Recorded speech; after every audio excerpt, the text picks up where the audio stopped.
Hello guys, how are you doing? Welcome back to my channel. As you can tell by the title of today's video, I'll be sharing my experience with fibroids, and this happened during my pregnancy. So I've shared a couple of videos, so you guys already know that I have my baby already.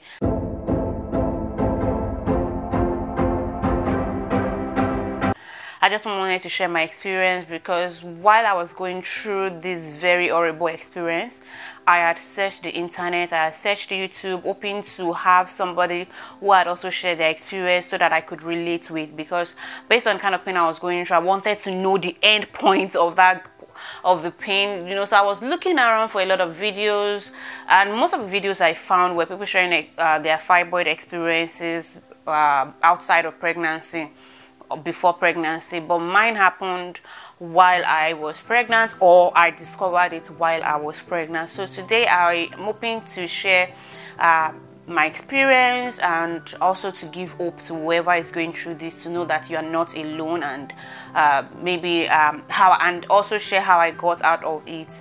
And also in another video I'll be discussing with my sister, who is the medical doctor, to understand better the medical side of things and how we can help ourselves as women. So if you're yet to subscribe to my channel, please hit the subscribe button down below, and the like button as well. Turn on the notification bell so you know when I share more videos. Thank you very much. God bless you. And without further ado, let's start from today's video. So if you do not know, fibroids are non-cancerous tumors that grow from muscle tissue within the uterus. That's the female reproductive system. So I didn't know that I had fibroids until I got pregnant. And fibroids is really common in women. Sometimes you might think that there's nothing special about it until you experience the terrible side of it, and they might not be anything to bother about when they are still small and they are not causing any inconvenience or discomfort or pain to you. They really might not be something to bother about. In fact, at that time, medical professionals might advise that, oh, don't bother, it's okay, it's normal in women, especially African women of African descent. That's what I've observed also from my research. So more black women are likely to have fibroids than other races. At this point, I should also say that if you're young, probably I wouldn't even want to give an age range now. I will say if you're of reproductive age, it's always good to have yourself checked. And I'm actually an advocate of, having your wellness exam done every year as a woman. I used to do that before I got pregnant. Even while I was pregnant, I was, always having myself checked. But it was so funny that despite all the wellness check I was doing every year, I still missed that part. The fibroids were not discovered. I was doing all the screening that needed to be done at different stages. Everything was normal, so I felt like getting pregnant, there wouldn't be any problem and all of that. But to my surprise, I had my first ultrasound when I got pregnant, and that was when it was discovered that I had fibroids. So as at then, I think the number of fibroids discovered on the ultrasound were like 3. But then my doctor was like, there's nothing to worry about because right now the sizes are still small, but they will keep an eye on them to see if they develop or grow with the pregnancy, to determine if there's need to take any course of action or not. So at that point, really, it wasn't anything to be worried about. Very good. But I kept doing ultrasounds at different stages of the pregnancy, and with the ultrasounds that I did, more were discovered and the sizes were increasing.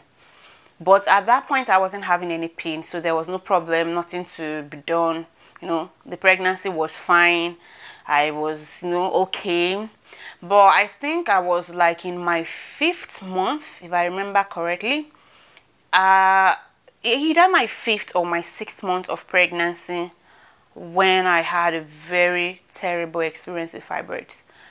I've had relatives that have had terrible experiences with fibroid, and this made me, imagine the kind of pain they were going through at that point. Honestly, sometimes I ask myself, between labor pain and fibroids, I'm unable to tell which one is worse, but I would say fibroid pain is actually worse because it's all over. It's not just dealing with your lower pelvic and, it's like all over.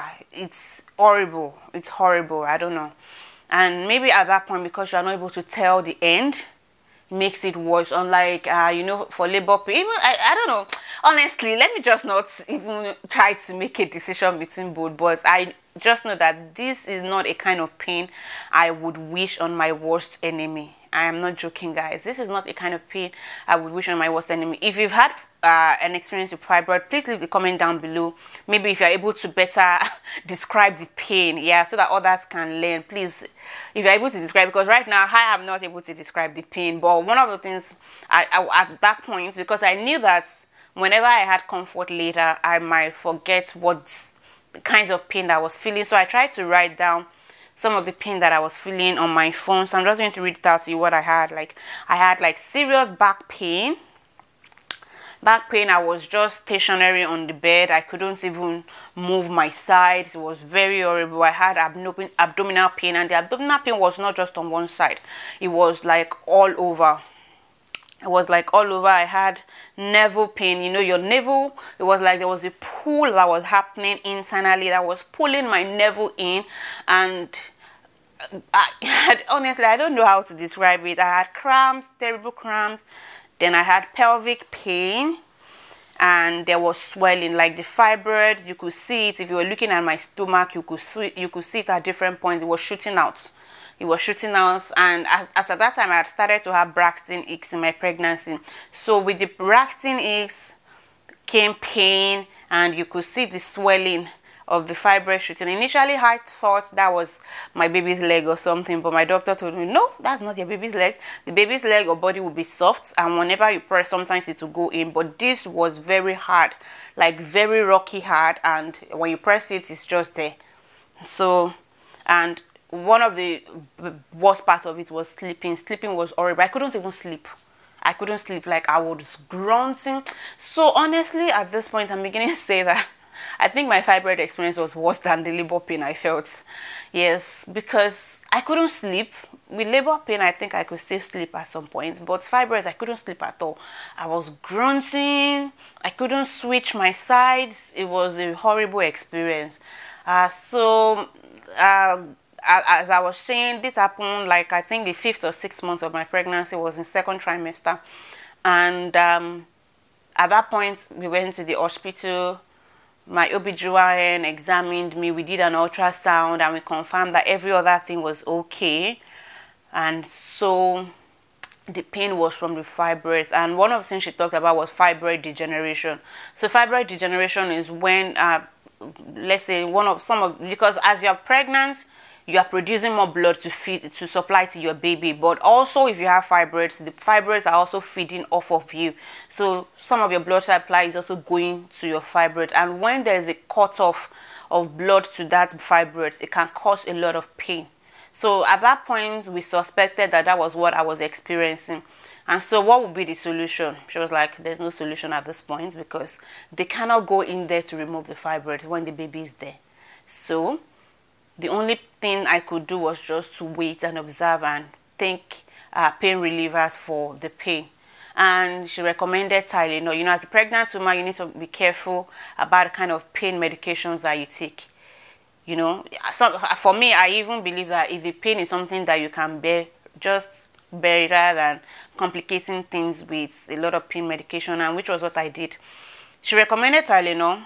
I bought it, but I initially did not use it because I had read about Tylenol being a contributing cause of autism in kids.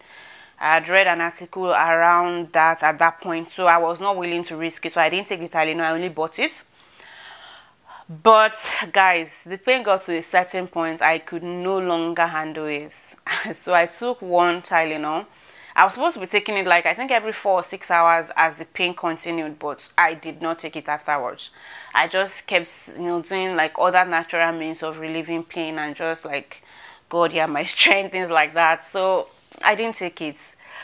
But this pain, guys, like I said, it is not something I would wish on my worst enemy. It was terrible. I don't know. We're also praying about everything. At a certain point, I think it was like the 3rd day of the pain. I had enough of it. I didn't know what else to do. Thankful to God. So this is also me sharing my testimony. I remember I was about to sleep, and then my husband was listening to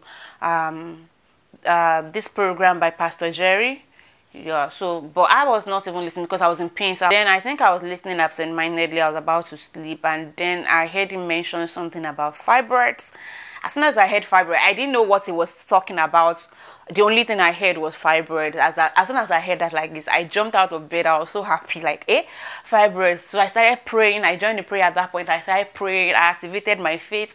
I was like, I was just doing everything. Like, this fibroids, for this man to mention this thing, that means that God has me in mind. So I kept praying. And, you know, I told God what I wanted, how the pain and everything, about the pain and everything. And so that night I slept. Before then as well, we were on a prayer and fasting, like a 7-day prayer and fasting that we're already doing concerning this pain. So that was like the 3rd day of the prayer and fasting.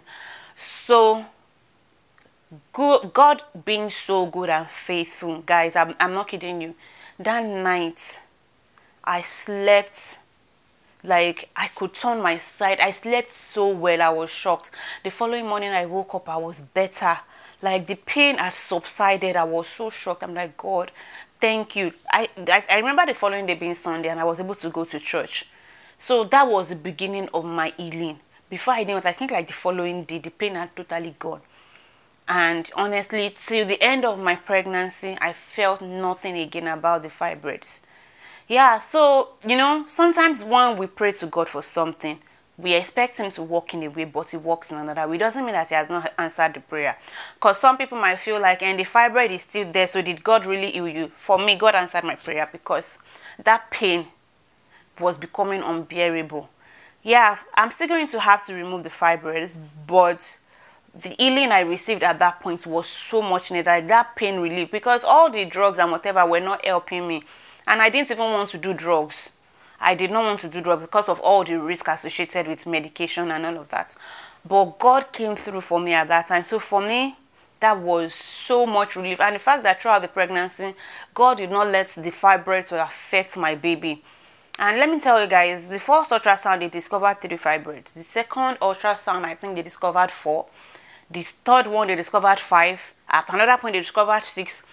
In fact, I got to a stage, I just like, I beg, don't tell me again, because I don't understand why should we be discovering so many more fibroids. And another thing I realized is that sometimes what the ultrasound is being able to show is different from what they might find when they open anybody up to remove the fibroids. So there's this surgery that is done to remove fibroids, that's myectomy. I've heard about a lot of stories where some people, they might say that, oh, they have 6 fibroids, and when they open them up, they end up removing about 24 of those fibroids. But the thing about the ones they discovered was that they were growing in size. They were growing in size as my pregnancy was developing. So if I'll probably insert a picture of my pregnancy bump here, you would notice that my bump was bigger than normal. My size was big because of the pregnancy. In fact, I was measuring ahead of my pregnancy. Like, at a point, my doctor was like, by the time you get to 40 weeks, you're probably measuring like 52 weeks. And I'm not kidding you guys. Before I got to 40 weeks, I was already measuring 40 weeks. So, you know, when they measure your bump, they measure by cm. So, the cm is supposed to represent, 1 cm is supposed to represent the week of your pregnancy. So, if you're like 30 weeks, you should be measuring 30 cm. But I was measuring way ahead.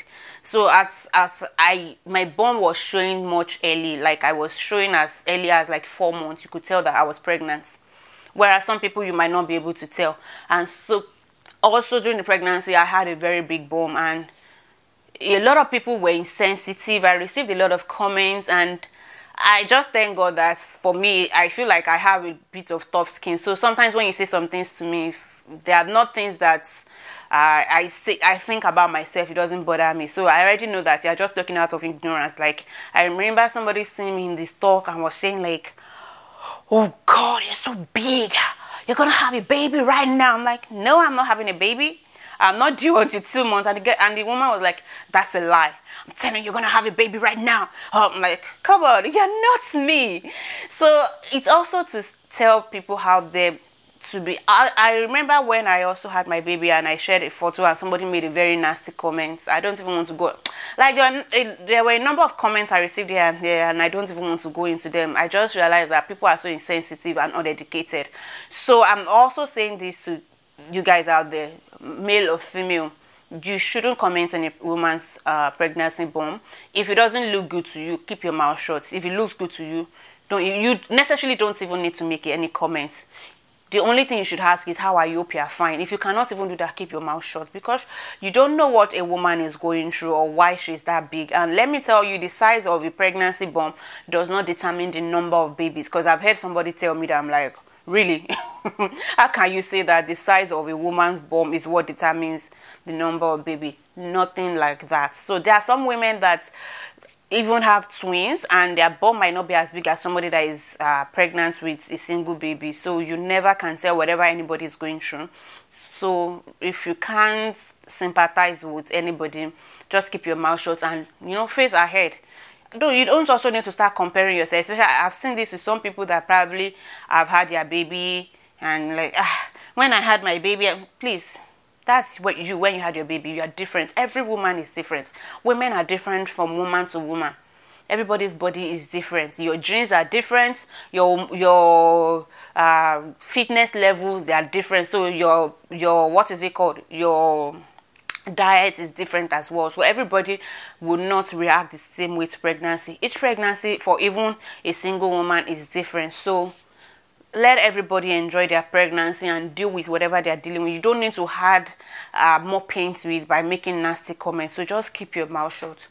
So guys, that's my testimony, and like I said, God did it for me. That's my own testimony. God did it for me. I know the level of pain I was feeling, and God took it away for me after 3 days. And from what I read, that pain could have lasted more than that, but you know, God made it very short, took it away. And you know, at the point of asking, so sometimes we shouldn't be afraid to pray. And when we pray, one of the things I realized is not giving up, and also looking out for even the smallest testimony. We might think that, oh, God has not answered me because you're probably asking for A and he has given you A in B form. You know, you might think that God has not answered you. He has answered your prayer, but he might not answer in the way that you want, because you know, God knows more than we do. He knows more than we do. So right now, I'm very much thankful for my testimony. At this point, I'm not feeling any complication or pain from the fibroids, but I would still like to take care of them in future.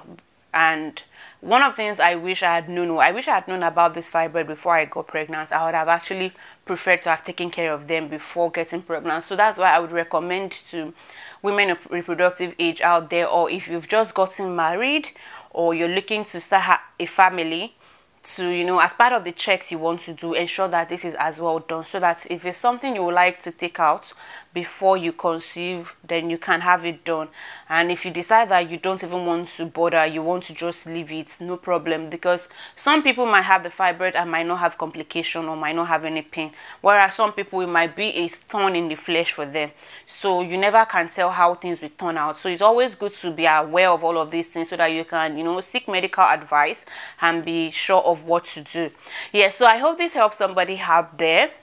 This is my fibroid experience in pregnancy, and I do not pray it for anyone. And I pray that for anyone, either single, married, that is experiencing fibroid or any form of reproductive illness, that the healing of God will come upon you, that the favor of God will come upon you as well in seeking medical advice. I pray that this will be the end of the pain that you are feeling, in Jesus' name. Thank you so much for watching. Please leave your comments down below if you have had an experience, or if you know someone that has had a similar experience. Let me know what your experience was and how you took care of things. Like I said, in another video, we'll be talking more about fibroids, but now from a medical perspective, to understand, you know, the do's and don'ts, the causes, the symptoms, and the management of fibroids. Thank you so much. I'll see you in another video. Bye.